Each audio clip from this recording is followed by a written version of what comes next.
Bismillahirrahmanirrahim. Assalamualaikum warahmatullahi wabarakatuh. A'udzu billahi minasyaitonir rajim. Bismillahirrahmanirrahim. Alhamdulillahilladzi arsala anbiya'a dzawi fatana bis-sidqi wat-tablighi wal amanah. Summassalatu wassalamu ala Taha Rasulillah. Summassalatu wassalamu ala Yasin Habibillah wa ala alihi wa ashabihi wa man tabi'ahu bi ihsanin ila yaumil qiyamah. Subhanaka la ilma lana illa ma 'allamtana innaka antal alimul hakim. Rabbi shrah li sadri wa yassir li amri wahlul 'uqdatam min lisani yafqahu qawli waj'al li waziran min ahli. Amma ba'du. Liridha'illah wa li syafa'ati Rasulillah wa ila hadratin Nabiyil Mustafa Muhammadin sallallahu alaihi wasallam wa ala alihi wa ashabihi wa azwajihi wa dhurriyyatihi wa ahli baitihi al-karam wa jami'i ummatihi minal muslimina wal muslimat wal mu'minina wal mu'minat aina ma kanu, khususan malif hadzal kitab Syekh al-Imam Abi Zakaria Yahya bin Syaraf an-Nawawi ad-Dimashqi. Syaulillahi lahum al-Fatihah. A'udzu billahi minasy syaithanir rajim. Bismillahirrahmanirrahim. Alhamdulillahi rabbil alamin arrahmanir rahim maliki yaumiddin. Iyyaka na'budu wa iyyaka nasta'in. Ihdinas siratal mustaqim. Siratal ladzina an'amta 'alaihim ghairil maghdubi 'alaihim waladdallin. Amin. Bismillahirrahmanirrahim. Melanjutkan ngaji kita dari kitab Riyadhus Shalihin, memasuki hadis yang nomor 387. Wa anhu ay an Abi Hurairah radhiyallahu anhu ta'ala anhu, yaitu hadis yang bersumber dari Abu Hurairah radhiyallahu anhu. Anin Nabi sallallahu alaihi wasallam qala, dari Rasulullah sallallahu alaihi wasallam qala, Rasulullah bersabda, idza ahabballahu ta'ala al-'abda, idza ketika ahabballahu ta'ala, Allah ta'ala mencintai al-'abda, seorang hamba. Nada, maka Allah memanggil Jibril, malaikat Jibril. Innallaha ta'ala yuhibbu fulanan, sesungguhnya Allah ta'ala mencintai seseorang. Fa'ahbibhu, maka Allah memerintahkan kepada malaikat Jibril, fa'ahbibhu, maka wahai Jibril, cintailah orang tersebut. Fayuhibbuhu, maka maka mencintailah Jibril, malaikat Jibril, kepada orang tersebut. Fayunadi fi ahlis sama, kemudian malaikat Jibril memproklamirkan, mensyiarkan, mempublikasikan fi ahlis sama, ke seluruh penduduk langit, innallaha ta'ala yuhibbu fulanan, bahwa Allah ta'ala mencintai seorang tersebut. Fa'ahibbuhu, maka orang-orang penduduk langit tersebut menuruti atau menjawab seruan malaikat Jibril untuk mencintai orang tersebut. Fayuhibbuhu ahlus sama, maka penduduk langit pun mencintai orang tersebut. Summa yudha'u lahul qabulu fil ardi, kemudian diterimakan penerimaan itu ke penduduk bumi. Muttafaqun alaihi, hadis yang disepakati oleh dua ahli hadis, Bukhari Muslim. Hadis ini menjelaskan bahwa ketika Allah mencintai seorang hambanya, maka Allah memberitahukan kepada malaikat Jibril. Kemudian malaikat Jibril memberitahukan kepada seluruh penduduk langit bahwa Allah mencintai hamba tersebut. Kemudian penduduk langit pun semua mencintai hamba tersebut. Kemudian informasi kecintaan kepada hamba tersebut diterimakan, diinformasikan ke penduduk bumi. Kemudian hadis ini diperjelas di hadis yang selanjutnya atau yang diriwayatkan secara spesifik oleh Imam Muslim bahwa innallaha ta'ala idza ahabba 'abdan, ketika Allah Ta'ala cinta kepada seorang hamba, da'a Jibrilu, maka Allah memanggil malaikat Jibril. Faqala, maka Allah berfirman kepada Jibril, inni uhibbu fulanan fa uhibbuh, saya cinta kepada seorang tersebut, maka wahai Jibril cintailah orang itu. Fayuhibbuhu Jibrilu, maka Jibril pun mencintai orang tersebut. Summa yunadi bis sama, kemudian memanggil atau memberitahukan ke seluruh penduduk bumi. Fayaqulu innallaha ta'ala yuhibbu fulanan, kemudian Jibril mengatakan bahwa Allah mencintai si fulan itu atau hamba tersebut. Fahibbuhu fayuhibbuhu ahlus sama, maka mereka pun penduduk langit mencintai orang tersebut. Summa yudau lahul qabulu fil ardi, kemudian kecintaan itu diinformasikan kepada penduduk bumi.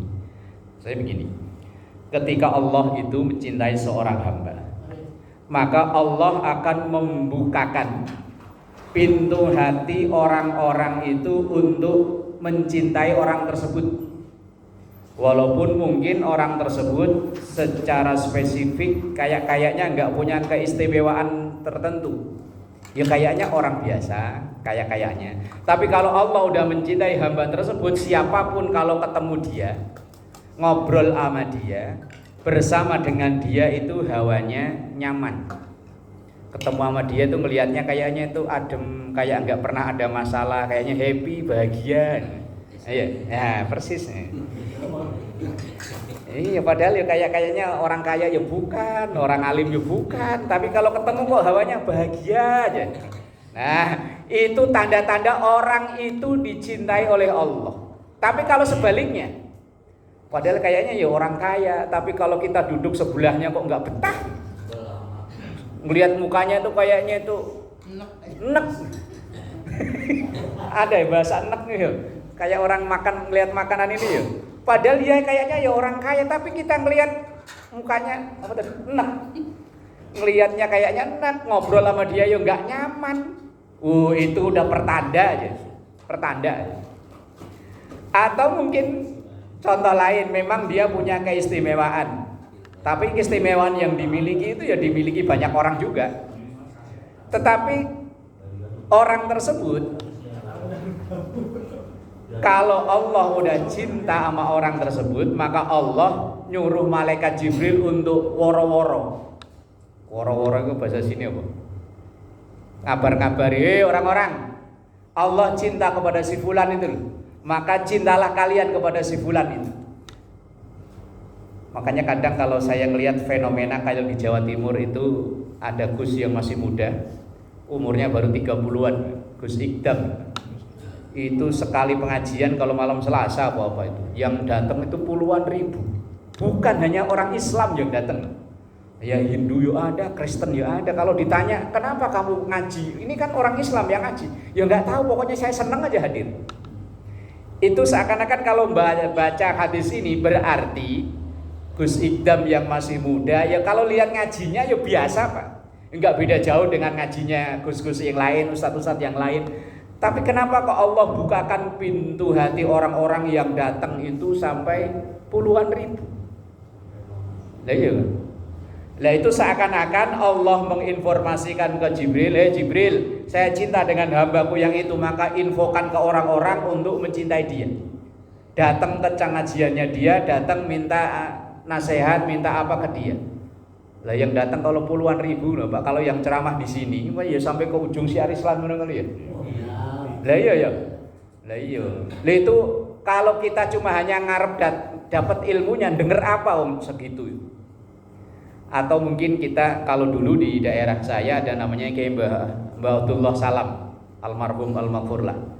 Lagi Zulfa itu dulu nyantri di situ, nggak jauh dari rumah orang tua.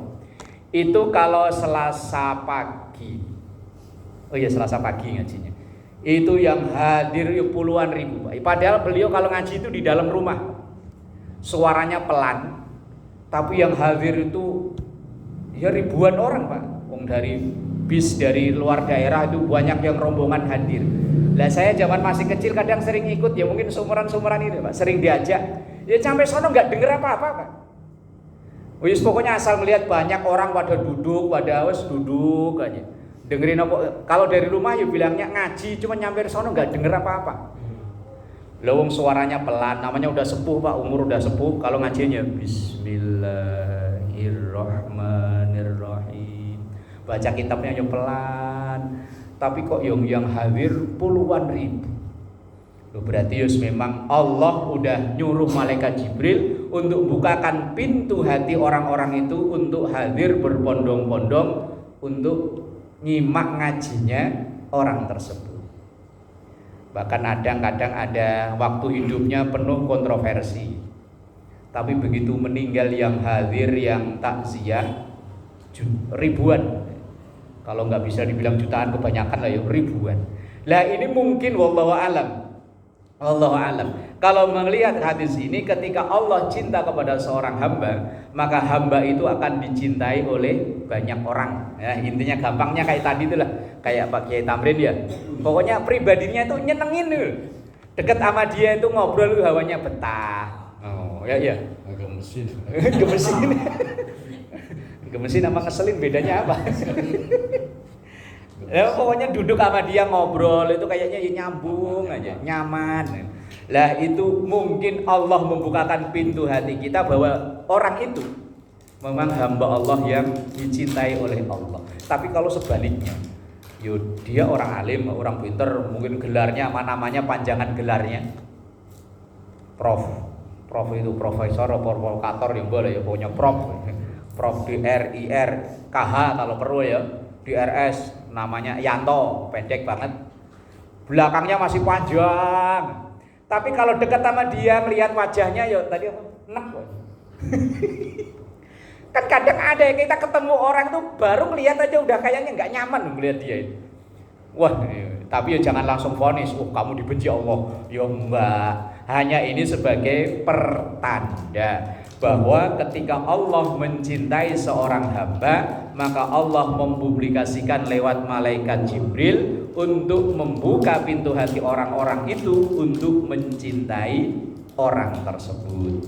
Nah ini kan hadis yang bahasan tentang hal-hal yang dicintai oleh Allah. Kalau kemarin tentang wali, orang-orang yang dicintai oleh Allah Subhanahu wa ta'ala. Bismillahirrahmanirrahim. Wa an Aisyah radhiyallahu anha, diriwayatkan dari Aisyah radhiyallahu anha, anna Rasulullah sallallahu alaihi wasallam ba'atha rajulan ala sariyatin. Ini hadis yang diriwayatkan oleh Aisyah.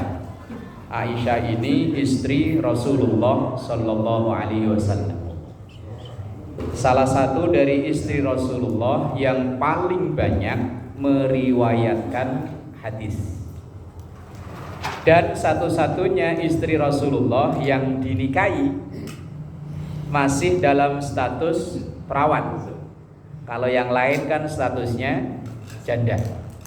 Lah makanya bapaknya Aisyah, Abu Bakar itu kan bukan nama asli. Nama aslinya itu Abu Quhafah. Tapi karena Abu Quhafah ini punya anak perempuan, Aisyah itu yang dinikah oleh Rasulullah yang berstatus perawan. Lah bahasa perawan Arabnya itu kan bikrun atau bakar, perawan. Maka disebut Abu Bakar, bapaknya perawan. Lah kalau dulu ada YouTuber yang ngeselin Abu Janda, ya mungkin bapaknya janda, mungkin kita nggak kenal secara masih hidup apa?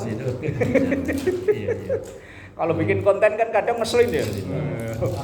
Iya, Abu Janda. Lah kalau dulu sahabat Nabi ada namanya Abu Bakar. Lah Bakar itu artinya perawan. Abu Bakar bapaknya perawan. Lah Aisyah itu satu-satunya istri Rasulullah yang dinikah dengan status yang masih perawan.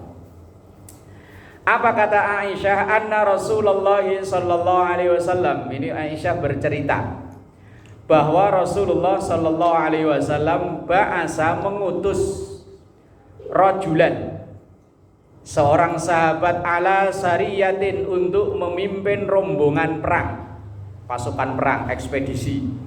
Yes, pokoknya mengutus rombongan. Fakana yaqra'u li ashabihi fi salatihim fayahtimu bi qul huwallahu ahad. Lah seorang laki yang ditunjuk jadi pimpinan rombongan ini kalau sholat ngimami jamaah rombongannya selalu membaca qul huwallahu ahad. Oh, berarti persis kayak kita ya. Terus pokoknya kalau tarawih ya patokannya qul. Kalau saya udah ada berpuluh-puluh tahun kalau ngimami maghrib pokoknya rakaat kedua kulhu. Sampai dulu waktu masih tinggal di Masjid Baitul Taqwa itu pernah ada anak kecil yang celetuk, saya hampir bikin ketawa. Baru ghairil maghdubi alaihim waladdallin. Amin. Ah bener, ada anak kecil di belakang langsung bismillahirrahmanirrahim qul huwallahu ahad. Karena apal banget kalau saya ngimami maghrib rakaat kedua pasti kulhu. Kalau nggak malu saya ketawa itu. Oh lagi ngimami. Mungkin saya yakin di belakang saya ada ketawa itu Pak. Suara anak kecil tapi nggak nyiri itu suaranya siapa? Suaranya keras lantang banget. Sampai begitu sallallahu ala Muhammad, orang-orang itu pada senyum-senyum. Siapa sih di belakang tadi, tahu mereka siapa? Karena saking apalnya kalau rakaat kedua selalu kulhu. Lah ini ternyata ada riwayatnya dalam hadis yang nomor 388 tentang kulhu. Lah Aisyah bercerita bahwa ada serombongan orang yang diutus oleh Rasulullah. Cuman di sini nggak disebutkan namanya siapa. Lah ketua rombongan ini asal ngimami sholat yang dibaca selalu kulhu. Mungkin ini rakaat pertama kulhu, rakaat kedua kulhu terus. Tapi saya udah pernah praktekin Pak. Isya, tarawih, witir semuanya kulhu. Udah pernah belum? Belum. Kalau saya pernah Pak. Waktu musim Covid pas lagi galak-galaknya itu tahun 2020 ya. Ya. Itu ada orang tanya, orangnya itu fobia banget Pak, ketakutan banget. Sampai itu ke musola, pada rumahnya musola ya sini rumahnya Pak Haji. Enggak berani nganterin zakat fitrah aja pakainya ya Allah. Lengkap banget. Lah itu WA ke saya, Pak Ustadz, ini saya mohon maaf nggak berani ke musola karena begini. Saya mau sholat di rumah, tarawih di rumah sama istri sama anak. Cuman apalan saya itu aja, boleh nggak kalau dalam satu sholat itu bacanya saya ulang-ulang itu aja. Terus saya bilang begini, Pak, ntar malam dengerin dari suara musola suara speaker di musola. Saya yang ntar malam kebetulan saya yang jadwal ngimami. Begitu isya kulhu, rakaat kedua kulhu, tarawih dari awal sampai akhir semuanya kulhu. Bilalnya yang bingung, Pak udah dapat rakaat berapa? Wes pokoknya asal sholat itu tarawih aja terus. Ntar kalau udahan saya langsung balik badan madep ke belakang doa. Oh ya siap Pak, yang Bilal. Witir 3 rakaat 21 semuanya kulhu. Lah itu ada ibu-ibu yang suudon tapi ngomongnya bukan ke saya, ke istri. Ini Pak Ustadz kok dari awal sampai akhir kok kulhu, apa lupa ayat yang lain Om? Padahal ini dalam rangka jawab pertanyaan orang itu tadi loh Pak. Emang rumahnya ya suaranya dari musola kedenger banget tuh, hanya serang beberapa rumah kok. Sekali-kali boleh dipraktekin ya. Kan Bilalnya bingung ya. Lah iya udah dapat berapa ya? Kalau biasanya Bilal kan patokannya oh udah qul ya ayyuhal kafirun, udah dapat sekian kan gitu. Lah kalau kulhu terus boleh Pak. Kalau kita sholat misalnya satu ayat diulang-ulang boleh, satu surat diulang-ulang boleh. Wong memang apalnya itu, wong apal yang lain aja boleh.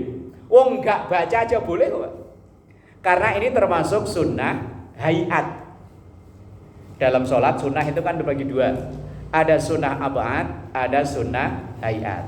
Ab'ad itu kalau tertinggal diganti sujud sahwi, kunut bagi yang kita biasa kunut. Atau berdirinya kunut dan berdirinya kan beda.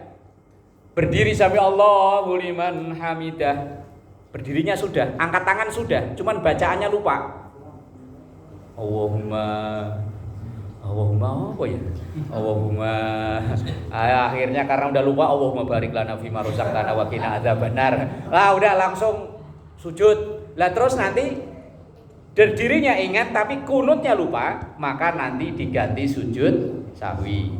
Tahiyat awal dan duduknya ingat tapi bacaan lupa, yuk nanti ganti sujud sahwi. Lah kalau sujud sahwinya lupa juga lah yuk namanya orang kok. Lah kalau kita makmuman aman lah ikut imam ya. Lah kadang kan kita ya entah karena apa kan sholat sendirian ya. Begitu sholat sendirian kunut, karena jarang-jarang baca sendiri Pak, biasanya tinggal amin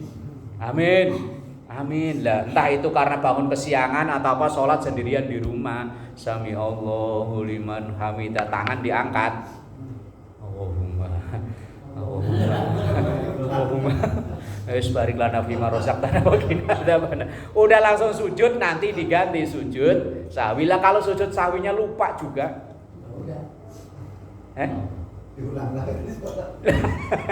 kalau sujud sawi lupa juga ya wis, wong sujud sawi itu sunnah itu kalau tertinggal tidak membatalkan sholat. Tapi kalau ingatnya masih dekat jaraknya Pak, baru assalamualaikum masih lengkap, sarung masih lengkap, apalagi masih duduk di sajadah itu, ya udah langsung sujud aja 2 kali sujudnya. Allahu Akbar, subhanaman la yanamu wa la yasu. Kalau itu enggak hafal subhanallah alhamdulillah wa la ilaha illallah wallahu akbar. Kalau itu enggak hafal subhanallah. Kalau enggak hafal semua wes diem. Gimana lagi? Tapi kok ya kebangetan kan ya. Kalau cuma subhanallah aja enggak hafal, umpama sujud duduk kemudian sujud lagi ya udah. Lah tapi kalau jaraknya udah jauh, peci udah dilepas, baju udah dilepas, udah keluar nyari nasi uduk, udah di tukang nasi uduk baru makan, keingetan loh tadi sholat subuh nggak pakai kunut, kok lupa nggak sujud sahwi, nggak usah pulang, ya udah lanjutin aja makan nasi uduk. Lah kalau sunnah hayat seperti membaca surat setelah Al-Fatihah itu sunnah hayat namanya. Itu kalau tertinggal tidak ngaruh, sholatnya nggak batal. Termasuk yang sering jadi problem itu baca takbir 7 kali saat sholat id. Yang pertama, rakaat pertama, dan 5 kali di rakaat kedua. Itu termasuk sunnah hayat. Tertinggal, yang namanya tertinggal berarti kan enggak disengaja. Atau sengaja ditinggal, tidak ngaruh, sholatnya tetap sah. Ini berkali-kali ya, momen Idul Fitri atau Idul Adha ada aja itu kasus gitu. Ada yang lucu cerita di Sunter, Ustaz Amril yang cerita, karena beliau yang khutbah. Imamnya kan MC sekaligus. Bapak-bapak, ini kita sholat id, takbir pertama, rakaat pertama baca takbir 7 kali, rakaat kedua baca takbir 5 kali. Di sela-sela takbir kita baca subhanallah walhamdulillah wala ilaha illallah wallahu akbar. Siap bapak-bapak, siap. Dia yang imam kan? Dia sendiri lupa. Di rakaat kedua, rakaat pertama saya ingat, tapi habis rakaat kedua, habis sujud, langsung berdiri, langsung baca Fatihah. Enggak baca subhanallah, enggak baca takbir yang 5. Karena jamaahnya belum diingetin bahwa ini hukumnya sunnah hayat. Jamaahnya ada yang teriak, Allahu Akbar, subhanallah. Subhanallah, dalam batin jamaahnya tadi ngingetin, dia sendiri yang lupa. Kebetulan Ustaz Amril itu yang hanya khutbah, yang imam orang asli situ, orang situ. Dia yang ingetin, dia yang lupa. Kadang-kadang imam juga lupa Ustaz ya. Lah iya lupa. Saya juga Pak ada sholat zuhur 5 Kemarin rakaat. 5 rakaat. Bonus. Nah itu gimana Ustaz? Makanya saya Gak yakin. Kalau memang dia benar-benar lupa, ya enggak masalah. Tuh, Kalau bener-bener lupa, lah kalau nyengaja yo batal. Lah terus gimana? Lah kalau kita yang tahu udah ngingetin, subhanallah, kok dia masih terus, ya udah kita boleh ngikut dia atau mufarokoh. Mufarokoh itu misah, Pak. Misah dari makmuman. Berarti kita udah nggak makmumnya dia lagi. Kita sholat sendirian statusnya. Kalau memang kita yakin ini salah, kita udah ngingetin tapi nggak di apa tuh mungkin dia nggak bisa jadi kan ya. ini nggak ada yang ngingetin. Bisa jadi dia yakin Nggak ada yang imamnya. ngingetin imam misalnya. Nggak ada yang ngingetin. Nggak ada. Yo wes, udah wes 11 lah. Lah wes ngeblank semua ya wes lah. Lah pokoknya imamnya yakinnya bener, ya bener ya sah. Yakin. Wong yakinnya bener kok. Lah sementara makmum nggak ada yang ngingetin, berarti yang menyetujui kebenaran itu. Ngingetin udah Ustaz. Udah selesai. Pak Haji tadi 5 rakaat.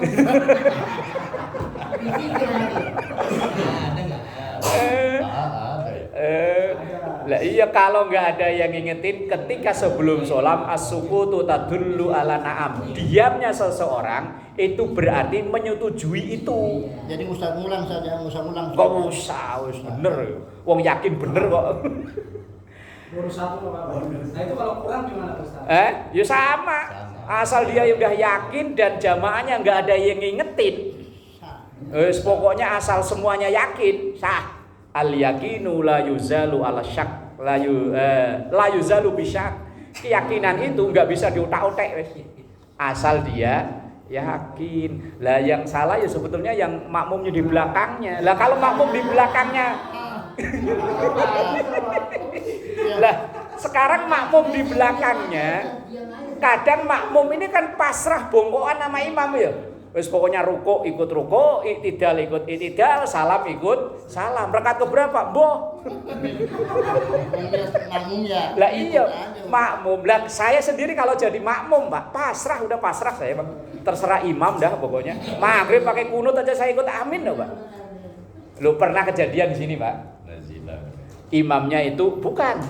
Imamnya itu memang apa namanya? Seharian ini ada tugas banyak. Pulang-pulang jam 2 terus tidur. Begitu tidur itu pokoknya intinya itu maghrib itu dia bangun tidur aja. Bangun tidur ngimamin, pikirannya dia subuh apa bagaimana? Sami Allahumma dina. Lu makmum ya? Amin. Ya termasuk saya, Pak. Amin.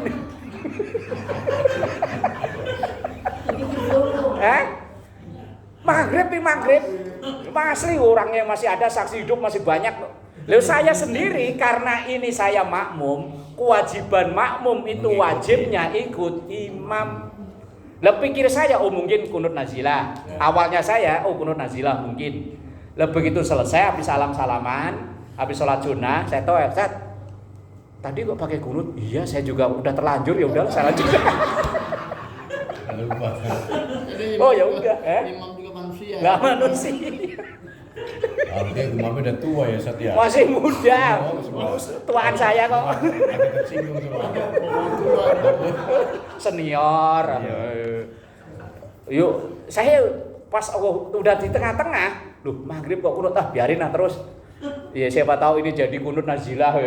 Memang biasanya kunutnya itu nggak pakai gini, Pak. Awal saya ya wes yakin ini kunut nazilah karena mungkin ada dia dapat info dari mana, ada info apa saya nggak tahu. Ya amin. Ternyata memang kirain subuh. Lah kita Pak kalau sebagai makmum wajibnya ngikuti imam. Makanya kalau saya jadi makmum memang pasrah bongkoan, Pak. Imam rukuk ikut rukuk, itidal ikut itidal. Kadang imam salah saya juga nggak ngeh, Pak. Aturan tahiyat awal duduk, lah imam berdiri saya nggak ngeh. Kadang yo makmum lain yang ngingetin, subhanallah imam salah. Batin saya, perasaan enggak. Wong saya pasrah kok jadi makmum kok ya. Ibarat kita jadi penumpang bis, Pak. Wes pokoknya pasrah, percaya sama supir aja udah. Lah yo imam lah yo manusia ya Pak ya. Iya. Wong kadang berangkat bawa motor pulang jalan kaki aja ada Pak. Lu imam musola di tempat saya loh Pak. Lah kalau itu memang udah sepuh pensiunan. Dia memang dipasrai untuk ngimami zuhur asar karena zuhur asar gak ada orang. Berangkat dari rumah bawa motor Pak. Karena saya sholat belakangan asar udah sekitar jam 4-an saya baru ke musola. Ada motor kok orangnya nggak ada. Motornya siapa ya? Tapi katanya motornya Pak Haji. Begitu saya foto, saya masukin di grup istrinya ya. Oh iya, Abi motornya ketinggalan di musola. Berangkat bawa motor pulang jalan kaki. Kalau ini belum lama Pak, sebelum musola saya dibongkar. Ya paling dari sini ke Sajenan di situ. Ya Allah, Rabbi kok sampai ke situ tadi apa sih? Kulhu, masalah kulhu kok sampai membaca surat itu termasuk sunnah hayat. Maka seandainya diulang-ulang, diputer-puter, ya enggak apa-apa. Cuma ada keterangan dalam kitab Nihayatuz Zain, afdoliyahnya, keutamaannya, ketika membaca surat itu diusahakan urut sesuai urutan mushaf. Misalnya rakaat pertama qul ya ayyuhal kafirun, maka rakaat kedua ya idza jaa nasrullah tabbat kulhu kul falak kunas. Kalau rakaat pertama kulhu adiknya ya tinggal 2, kul falak sama kunas. Nah kalau rakaat pertama udah baca kulnas, kan anak bontot ini mah. Ya kulnas lagi. Lah kalau traweh kalau udah malam 16 itu kan bacanya inna anzalna. Biasanya kan itu ya biasanya. Maka itu yang dibaca di rakaat pertama. Nanti rakaat kedua baru alhaqumut takasur karena statusnya di urutan mushaf itu kan inna anzalna kan di atas. Lah sementara apa tadi? Alhaqumut takasur terus ke bawah ini urutannya. Ini kalau dari sisi afdoliyahnya. Itu keterangan Imam Nawawi Banten ada di kitab Nihayatuz Zain nama kitabnya yang kita ngaji di Masjid Nurul Islam Gang 2 ngaji kitab itu. Nah, kalau kita baca surat tapi kalau diacak yuk gak apa-apa, gak batal sholatnya. Hanya ini ngikuti afdoliyahnya, keutamaannya. Diikutkan atau disesuaikan dengan urutan mushaf. Lah urutan mushaf kan sudah ada. Dan tidak menjadi makruh. Bukan makruh apalagi batal, enggak, hanya afdoliyahnya saja. Karena penempatan pengurutan mushaf itu kan setelah semua ayat Quran turun. Tapi Rasulullah udah nyontoin kalau beliau rakaat pertama bacanya ini, rakaat kedua itu bacanya pasti di bawah urutannya. Walaupun Rasulullah enggak nyuruh secara langsung, nanti kalau sholat begini ya, enggak. Tapi hanya beliau nyontoin, kemudian diteliti oleh para sahabat belakangnya. Oh Rasulullah kalau sholat, setelah misalnya kalau Jumat, rakaat pertama kok baca Al-A'la, rakaat kedua kok Al-Ghoshiyah, berarti kan bawahnya. Lah kalau maghrib beliau bacanya biasanya Qul ya ayyuhal kafirun, kok rakaat kedua bacanya Qulhu, oh berarti kan di bawahnya kalau urutan mushaf. Dan enggak dijumpai Rasulullah misalnya rakaat pertama Qulhu, kedua Qul ya ayyuhal kafirun, enggak. Jadi urutan mushaf. Tapi itu hanya afdoliyahnya saja, bukan sunnah, bukan, enggak ada pengaruh apa-apa. Seandainya rakaat pertama Qul ya ayyuhal a'udzu birabbin nas, rakaat kedua kok amma yatasaalun, boleh. Oh enggak baca aja boleh ya. Baca seayat ya boleh walaupun cuma sehuruf. Bismillahirrahmanirrahim nun. Allahu akbar. Kalau tarawih cocok ya? Iya kan? Bismillahirrahmanirrahim qaf. Allahu akbar. Atau yang 2 ayat 2 huruf Yasin. Makmum mau udah suudut, waduh Yasin bacanya. Begitu Yasin ruku. Atau yang 3 huruf alif lam mim, boleh. Atau yang 4 huruf alif lam mim shad 4 huruf. Atau yang 5 huruf kaf ya ain shad. Cuman kalau di sini enggak umum ya. Lah kalau di pondok rata-rata begitu. Cuman imamnya ya cah anak pondok, makmumnya anak pondok. Wis pokoknya kalau anak pondok mah suka-suka, yang penting pokoknya nggak batal aja. Kadang ya waladhdallin amin, langsung rukuk, mempraktekin ilmu. Yang penting nggak batal. Ya cuman kalau di masyarakat awam sesuatu yang tidak biasa itu akan menimbulkan masalah. Umpama di sini tarawih ya. Ghairil maghdubi 'alaihim waladhdallin amin. Bismillahirrahmanirrahim. Shad. Allahu akbar. Yakin itu besok jadi omongan. Wah, di babul khair. Apalagi bikin aneh lagi, Pak. Salat yang wajib berdiri itu hanya salat fardu. Salat sunnah walaupun masih seger buger kayak begini boleh dengan duduk, Pak. Yang wajib berdiri itu hanya sholat duhur, asar, maghrib, isya, subuh, Jumat. Pokoknya sholat fardu. Yang sholat sunnah boleh dengan berdiri, walaupun kayak Kiai Tamrin masih seger buger ya, lari main bola aja masih kuat ya. Oh, seandainya sholat sambil duduk boleh. Tapi kalau nggak umum, kalau sendirian nggak masalah. Coba umpama sholat id, Pak. Syiar Islam diumumin. Bapak-bapak, ibu-ibu, karena ini sholat sunnah dan wajibnya berdiri itu hanya di sholat wajib, maka pagi ini kita mempraktekkan sholatnya sambil duduk. Apalagi ada yang meliput, Pak. Dimasukin di Facebook, di YouTube, viral. Sejamaah satu RW sholatnya sambil duduk. Padahal boleh, cuman kalau nggak umum ya nggak ngerti. Wah, itu gimana itu ajaran sesat. Aliran apa lagi ini sholat kok sambil duduk, padahal bener. Tapi ya tadi sesuatu yang benar tapi nggak terbiasa dilakukan di situ. Saya dulu memang sempat pernah suudzon sama orang, ketika ngaji saya belum sampai situ loh, bahwa sholat itu boleh duduk walaupun masih sehat kecuali sholat fardu.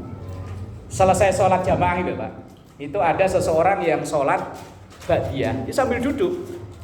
Allah, itu gimana sih?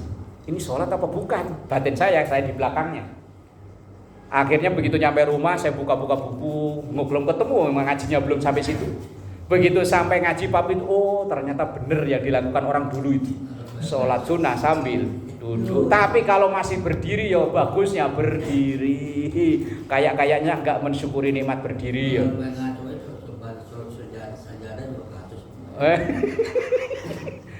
Sholat sajadah. Itu ada yang datang, asli datang ke rumah nanya, Pak. Ustaz, ada apa? Saya kemarin jamaah di masjid itu sholat subuhnya 2,5 rakaat. 2,5 rakaat. Gimana maksudnya, Pak? Begini loh, Pak Ustaz. Habis baca ayat Fatihah, baca ayat nggak tahu tuh ayat apa. Kata dia nih. Habis itu tiba-tiba sujud.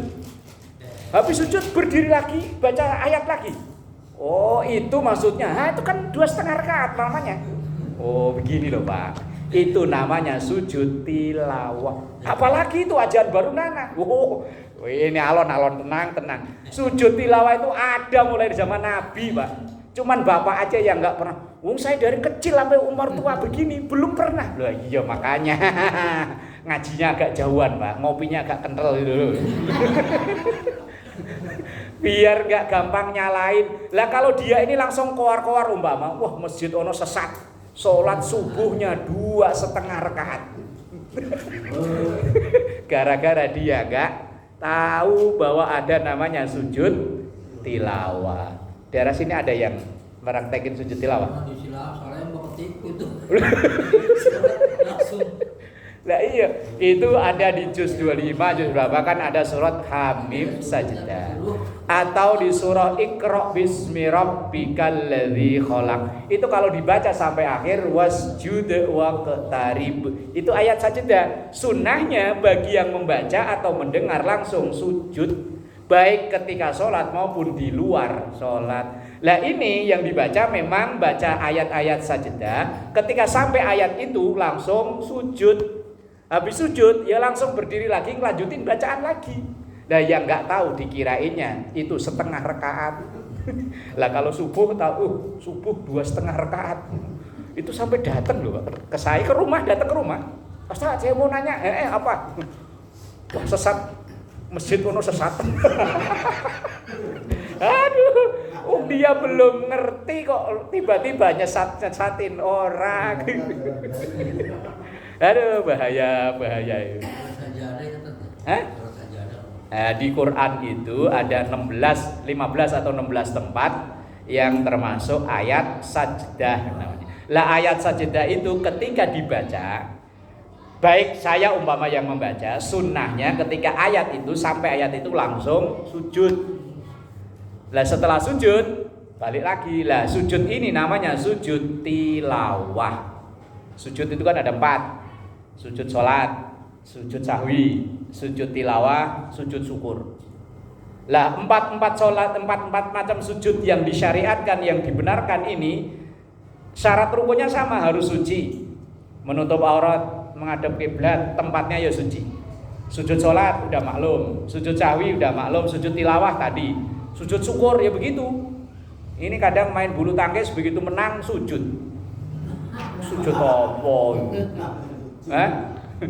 Lah kalau memang dia pakai celana panjang nutup aurat, atau mungkin dia ke dalam keadaan tadi belum main bulu tangkis sudah wudu dulu, terus dia sujudnya pas bener madhep ngiblat sono, ya bener itu sujud syukur. Tapi kalau apalagi kalau dangdutan gitu ya, yang Indosiar audisi dangdut itu begitu diumumkan menang langsung itu namanya bukan sujud ya, pokoknya nyungsep gitu aja ya.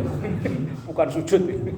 Lah kalau sujud itu syaratnya harus suci, ngadep kiblat, pakaiannya suci, menutup aurat. Wallahu a'lam bishawab. Al-Fatihah. A'udzu billahi minasyaitonir rajim.